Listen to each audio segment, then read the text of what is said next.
Welcome to Through the Bible in a Year with Pastor John. We invite you to join us at 1 Oakleigh Avenue in North Providence, Rhode Island. This podcast is presented to you by The Way Ministries, supported by listeners like you. For donations, live videos, podcasts, and more, please visit www.thewayministriesri.org. Thank you and have a great day.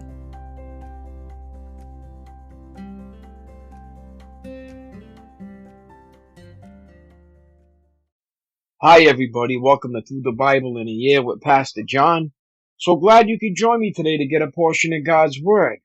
Today we're going to start a new book, Ecclesiastes. But before we get started, I want to say congratulations for reading through the book of Proverbs with me. It's been an awesome journey so far, and reading through the book of Proverbs it was really awesome.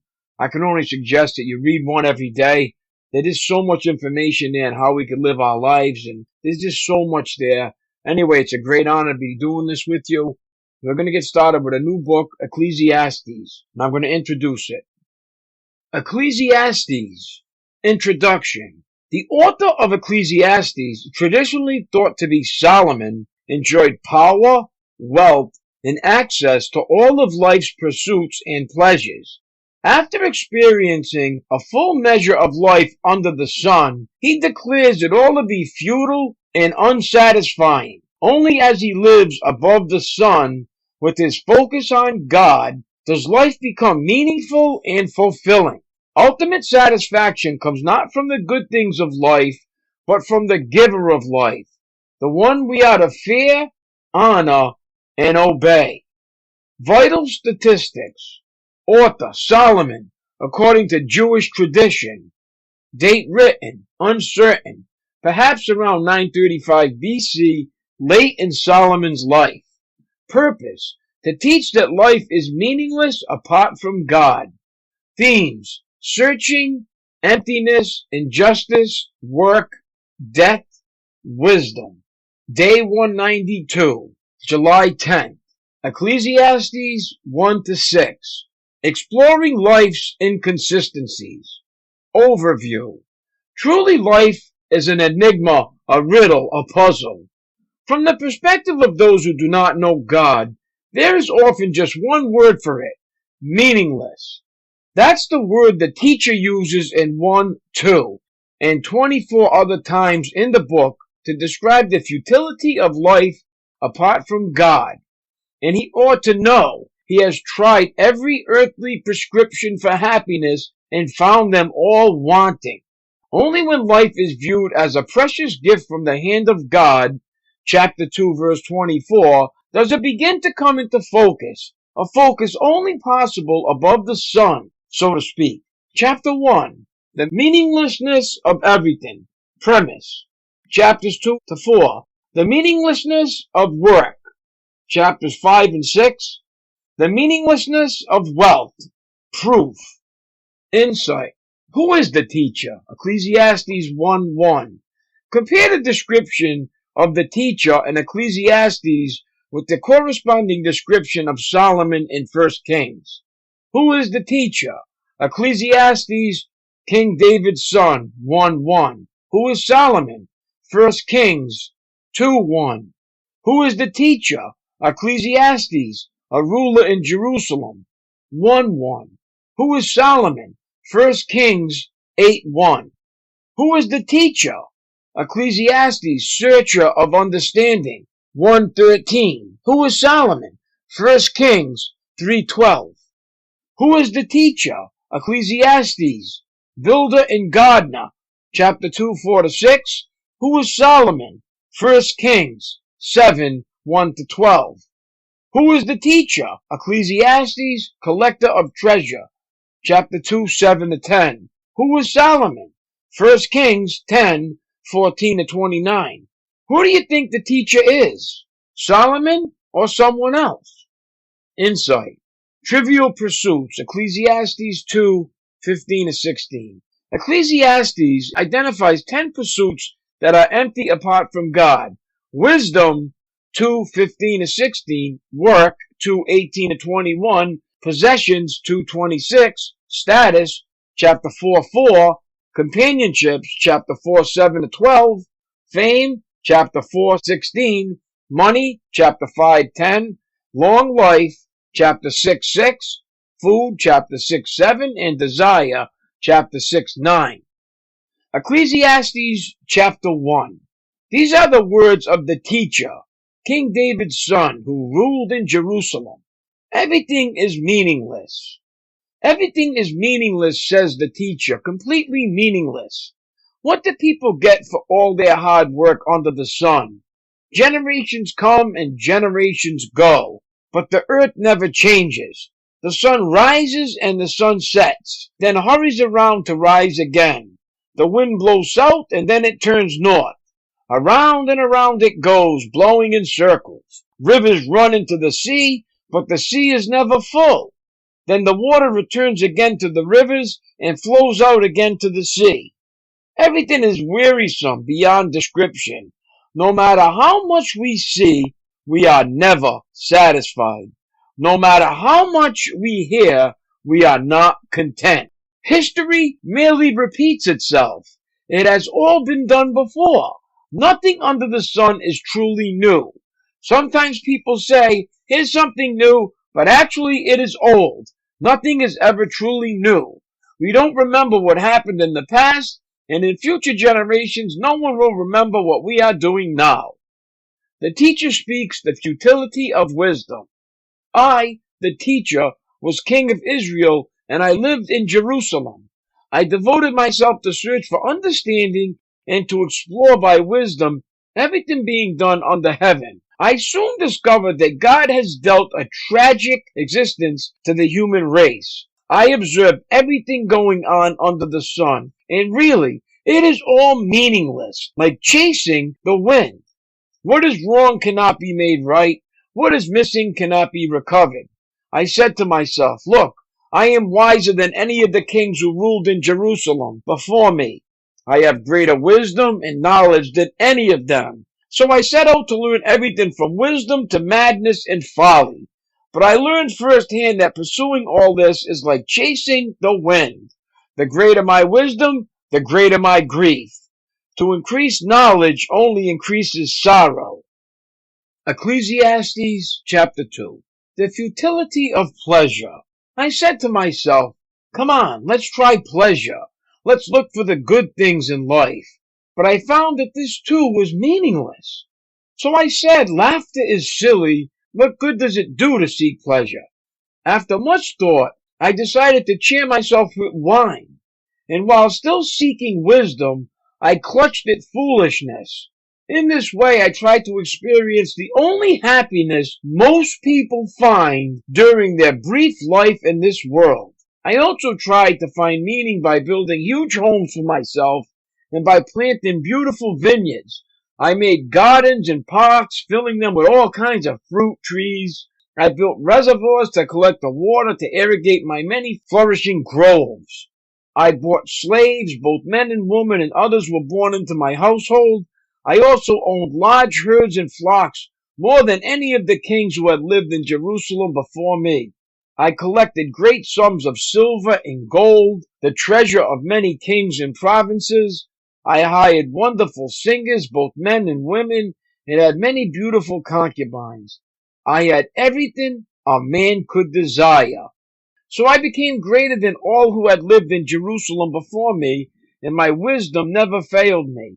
Anything I wanted, I would take. I denied myself no pleasure. I even found great pleasure in hard work, a reward for all my labors. But as I looked at everything I had worked so hard to accomplish, it was all so meaningless, like chasing the wind. There was nothing really worthwhile anywhere. The wise and the foolish. So I decided to compare wisdom with foolishness and madness. For who can do this better than I, the king?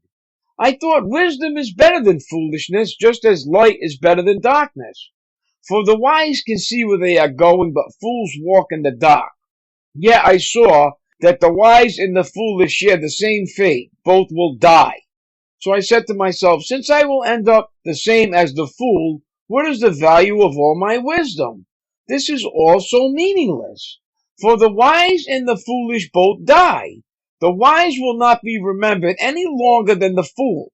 In the days to come, both will be forgotten. So I came to hate life because everything done here under the sun is so troubling. Everything is meaningless, like chasing the wind. The futility of work. I came to hate all my hard work here on earth, for I must leave to others everything I have earned. And who can tell whether my successors will be wise or foolish? Yet they will control everything I have gained by my skill and hard work under the sun. How meaningless! So I gave up in despair, questioning the value of all my hard work in this world. Some people work wisely with knowledge and skill, then must leave the fruit of their efforts to someone who hasn't worked for it. This too is meaningless, a great tragedy.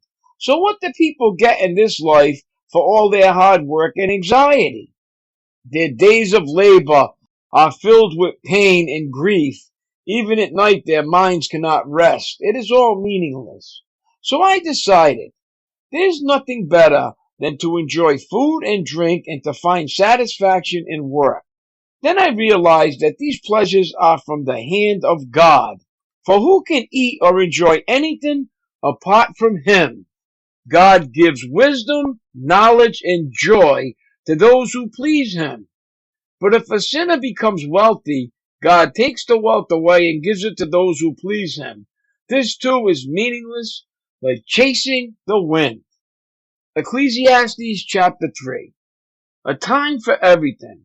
For everything there is a season, a time for every activity under heaven, a time to be born and a time to die, a time to plant and a time to harvest, a time to kill and a time to heal, a time to tear down and a time to build up, a time to cry and a time to laugh, a time to grieve and a time to dance, a time to scatter stones and a time to gather stones, a time to embrace and a time to turn away, a time to search and a time to quit searching, a time to keep and a time to throw away, a time to tear and a time to mend, a time to be quiet and a time to speak, a time to love and a time to hate, a time for war and a time for peace. What do people really get for all their hard work? I have seen the burden God has placed on us all. That God has made everything beautiful for its own time. He has planted eternity in the human heart, but even so, people cannot see the whole scope of God's work from beginning to end. So I concluded, there's nothing better than to be happy and enjoy ourselves as long as we can. And people should eat and drink and enjoy the fruits of their labor, for these are gifts from God. And I know that whatever God does is final. Nothing can be added to it or taken from it. God's purpose is that people should fear Him. What is happening now has happened before, and what will happen in the future has happened before, because God makes the same things happen over and over again. The injustices of life. I also noticed that under the sun there is evil in the courtroom. Yes, even the courts of law are corrupt. I said to myself, in due season God will judge everyone, both good and bad, for all their deeds. I also thought about the human condition, how God proves to people that they are like animals, for people and animals share the same fate. Both breathe and both must die. So people have no real advantage over the animals. How meaningless. Both go to the same place. They came from the dust, and they return to dust. For who can prove that the human spirit goes up and the spirit of animals goes down into the earth? So I saw that there is nothing better for people than to be happy in their work. That is our lot in life, and no one can bring us back to see what happens after we die. Ecclesiastes chapter 4. Again I observed all the oppression that takes place under the sun.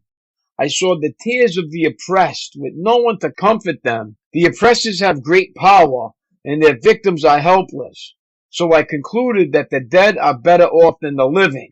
But most fortunate of all are those who are not yet born, for they have not seen all the evil that is done under the sun. Then I observed that most people are motivated to success because they envy their neighbors. But this too is meaningless, like chasing the wind. Fools fold their idle hands, leading them to ruin. And yet, better to have one handful with quietness than two handfuls with hard work and chasing the wind. The advantages of companionship. I observed yet another example of something meaningless under the sun. This is the case of a man who is all alone, without a child or a brother, yet who works hard to gain as much wealth as he can. But then he asks himself, who am I working for? Why am I giving up so much pleasure now? It is all so meaningless and depressing. Two people are better off than one, for they can help each other succeed. If one person falls, the other can reach out and help. But someone who falls alone is in real trouble. Likewise, two people lying close together can keep each other warm. But how can one be warm alone? A person standing alone can be attacked and defeated, but two can stand back to back and conquer. Three are even better, for a triple braided cord is not easily broken. The futility of political power. It is better to be a poor but wise youth than an old and foolish king who refuses all advice. Such a youth could rise from poverty and succeed. He might even become king, though he has been in prison. But then everyone rushes to the side of yet another youth who replaces him. Endless crowds stand around him, but then another generation grows up and rejects him too. So it is all meaningless, like chasing the wind. Ecclesiastes chapter 5.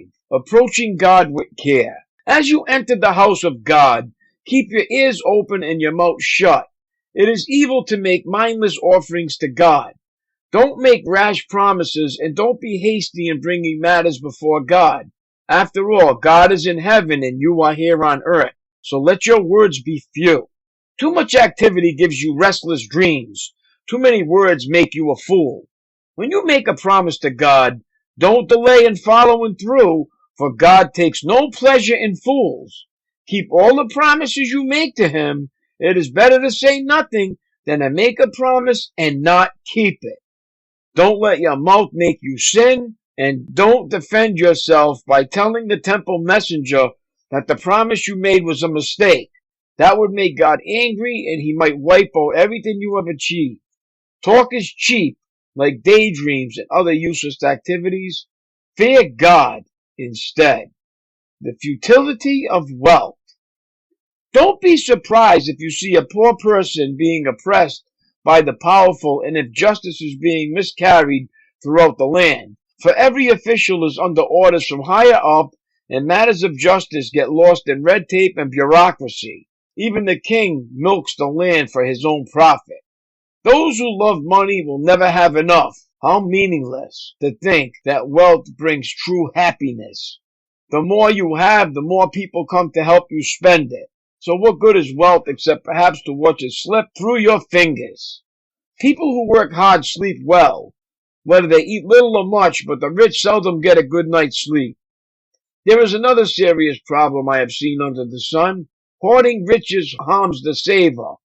Money is put into risky investments that turn sour and everything is lost. In the end, there's nothing left to pass on to one's children. We all come to the end of our lives as naked and empty-handed as on the day we were born. We can't take our riches with us. And this too is a very serious problem. People leave this world no better off than when they came. All their hard work is for nothing, like working for the wind. Throughout their lives they live under a cloud, frustrated, discouraged, and angry. Even so, I have noticed one thing. At least that is good. It is good for people to eat, drink, and enjoy their work under the sun during the short life God has given them, and to accept their lot in life. And it is a good thing to receive wealth from God and the good health to enjoy it. To enjoy your work and accept your lot in life. This is indeed a gift from God. God keeps such people so busy enjoying life that they take no time to brood over the past. Ecclesiastes chapter 6. There is another serious tragedy I have seen under the sun, and it weighs heavily on humanity. God gives some people great wealth and honor and everything they could ever want, but then he doesn't give them a chance to enjoy these things. They die, and someone else, even a stranger, ends up enjoying their wealth. This is meaningless, a sickening tragedy. A man might have 100 children and live to be very old, but if he finds no satisfaction in life and doesn't even get a decent burial, it would have been better for him to be born dead. His birth would have been meaningless, and he would have ended in darkness. He wouldn't even have had a name, and he would never have seen the sun or known of his existence. Yet he would have had more peace than in growing up to be an unhappy man. He might live 1,000 years twice over, but still not find contentment. And since he must die like everyone else, well, what's the use? All people spend their lives scratching for food, but they never seem to have enough. So are wise people really better off than fools? Do poor people gain anything by being wise and knowing how to act in front of others? Enjoy what you have rather than desiring what you don't have. Just dreaming about nice things is meaningless, like chasing the wind. The future determined and unknown. Everything has already been decided. It was known long ago what each person would be. So there's no use arguing with God about your destiny. The more words you speak, the less they mean. So what good are they? In the few days of our meaningless lives, who knows how our days can best be spent? Our lives are like a shadow. Who can tell what will happen on this earth after we are gone? My daily walk. What would you think if your life began at the age of 80 and gradually approached 18? Would you live it differently? The teacher had no illusions about life. He learned from first-hand experience that nothing under the sun would bring lasting satisfaction. But even in the midst of his voyage into meaninglessness, the teacher grew wiser, for he discovered the hand of God at work. 2:24 and 9:1.